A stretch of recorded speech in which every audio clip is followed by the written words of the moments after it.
আসসালামু আলাইকুম এভরিওয়ান। ফেসবুকেতে আসলে নতুন একটা আপডেট। ফেসবুক পোস্ট যখন আমরা করতে আসবো, একটা ফটো সিলেক্ট করে নেওয়ার পরে এখান থেকে ওপরে দেখতে পারি কি লেখা রয়েছে 3D, দেন এখান থেকে তারপর রয়েছে মেক 3D। মানে এখান থেকে ফেসবুকে যে আপডেটটি আসলো, এটা কিন্তু ইতিমধ্যে নতুন ফিউচার একটা বলতে পারেন। ফেসবুকে আগে আপডেটটি ছিল না। এই নিয়ে অনেকেই আমাকে কমেন্ট করতেছিলেন, অনেকেই আমাকে জিজ্ঞেস করতেছিলেন যে ভাই এই আপডেটটি কেন আসলো, এই আপডেটের কাজ কি। সো এভরিওয়ান, আপনারা যারা নতুন রয়েছেন এই আপডেটটি কীভাবে কাজে লাগাবেন বা এই আপডেটের কাজ কি, সব কিছু জানতে পারবেন আজকের এই ভিডিওতে। শুধু ভিডিওতে একটা লাইক দিয়ে শেষ পর্যন্ত দেখতে থাকুন। আর চ্যানেল নতুন হয়ে থাকেন প্লিজ চ্যানেলটি সাবস্ক্রাইব করে নেবেন। তো ভিডিওটি স্টার্ট করা যায়। গাইস, আমি এখান থেকে ফেসবুক অফিসিয়াল অ্যাপ্লিকেশনটি ওপেন করে দিলাম। এরপরে আমি এখান থেকে দেখতে পাচ্ছেন এখানে একটা ক্লিক দিব। এটাতে ক্লিক দেওয়ার পরে এখান থেকে আমরা একটা ফটো সিলেক্ট করে নেব, ফটো বা ভিডিও। এখন আমরা নিচের দিকে আসবো, আমাদের মন মতো একটা ফটো এখান থেকে চুজ করে নেব আমাদের গ্যালারি থেকে। এই যে ফটোটি আমি নিয়েছি, এরপর আমরা কিন্তু এখানে দেখতে পারবো একটা বা দুইটা যে কয়টা ফটো সিলেক্ট করি না কেন, সো আমাদের কাছে এই যে আপডেটটি এখানে শো করতেছে।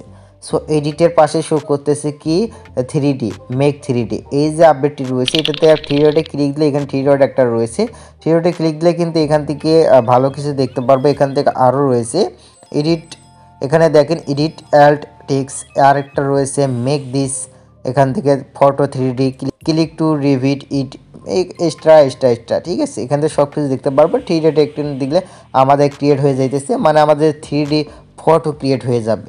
সো যারা আমাদের ইয়ার রয়েছে, যারা আমাদের ফটোটি দেখবে, আমাদের ফ্যান ফলোরা, তাদের সামনে কিন্তু ফটোটি যাবে 3D আকারে। মানে তারা আমাদের ফটো যেটা রয়েছে সেটা কিন্তু ঘুরে ঘুরে দেখতে পারবে। সো এটার কাজ কেটে কীভাবে করবেন তা করার জন্য এখানে দেখেন, এই যে উপরে দেখেন এখান থেকে দেখতে পাচ্ছেন মেক 3D, এটাতে একটা ক্লিক দেবো। সো এটাতে ক্লিক দেওয়ার পরে এখান থেকে আমরা জাস্ট একটা লিখে দিলাম, এখান থেকে যাই বলুন না কেন এখান থেকে এটা লিখে কিছু লিখলাম, দেন এইভাবে দিয়ে আমরা যেভাবে ফটো পোস্ট করি সেভাবে করতে পারি। সেখান থেকে আমরা কী করবো, পোস্টে ক্লিক দেবো। যখনই আমরা পোস্টে ক্লিক দেবো আমাদের ফটো এখান থেকে আপলোড হয়ে যাইতেছে, মূলত আমাদের 3Dতে হয়ে গেছে। সো আমরা যদি এখান থেকে আমাদের ইউজার যারা রয়েছে তাদের সামনে কিন্তু এরকম আসবে। আমরা ইতিমধ্যে কিন্তু ফেসবুকে দেখেছি অনেক ফটো আমাদের সামনে এরকম আসে। আমাদের ফোন যদি একটু নাড়াচাড়া করি সে কিন্তু ফটোটি কিন্তু নাড়াচাড়া করে 3Dতে। সো এবার এই যে আপডেটটি রয়েছে এই আপডেটের মাধ্যমে কিন্তু আপনি এই যে ফটো এভাবে 3D করে নিতে পারেন। মানে আমাদের যে ফ্যান ফলোয়ার রয়েছে তাদের সামনে যখনই যাবে, তারা যখন ফোনটি একটু ঘোরা নাড়াচাড়া করবে তখনই কিন্তু আমাদের এই যে দেখেন এভাবে দেখেও দিতেছে। মানে এইভাবে যদি নাড়াচাড়া করা হয় ফোনটি, তাহলে কিন্তু আমাদের ফটোটি যেটা রয়েছে সেটা একটু নাড়াচাড়া হবে। সো এবার এইভাবে কিন্তু আমরা আগে কী করতাম, এরকম ফটো মেক করার জন্য বিভিন্ন ওয়েবসাইটে ব্যবহার করতাম, বাট এখন কিন্তু তা প্রয়োজন নেই। আমাদের কিন্তু নিজ হাতেই ফেসবুক থেকেই কিন্তু এই যে ফটোগুলো রয়েছে 3D ফটো, এগুলো কিন্তু এডিট করতে পারবো। সো এবার আপনি যদি ফটোটি একটু বড় হয়ে থাকে, লেন্থ এইরকম আকার হয়ে থাকে, এইরকম দেখেন এরকম হয়ে থাকে, সেক্ষেত্রে কিন্তু 3D আকারে আপনি কিন্তু বানাতে খুবই ভালো হবে। ঠিক আছে, মানে এইরকম ফটোতে আপনি 3D আকারে মানে ক্রিয়েট করে পোস্ট করলে সেটা কিন্তু সহজে ঘুরবে, বিভিন্ন রকম হবে। সেরকম এই যে আপডেটের কাজ ছিল, এই আপডেটটি মানে আপনি এইরকম ফটো এডিট করে আপলোড করতে পারেন বা এড সিলেক্ট করে দিলে আপনার এরকম ফটো এডিটিং হয়ে যাবে। সেভেন আপডেটটি আপনাদের কাছে কেমন লাগলো?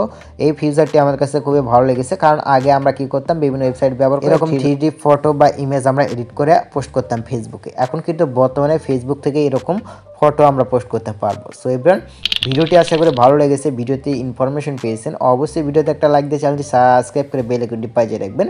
ভিডিওটা টাইমলাইন শেয়ার করবেন, আপনার বন্ধুদেরকে দেখার সুযোগ করে দেবেন। আবার দেখাবে পরবর্তী একটা ভিডিও নিয়ে। খোদা হাফেজ।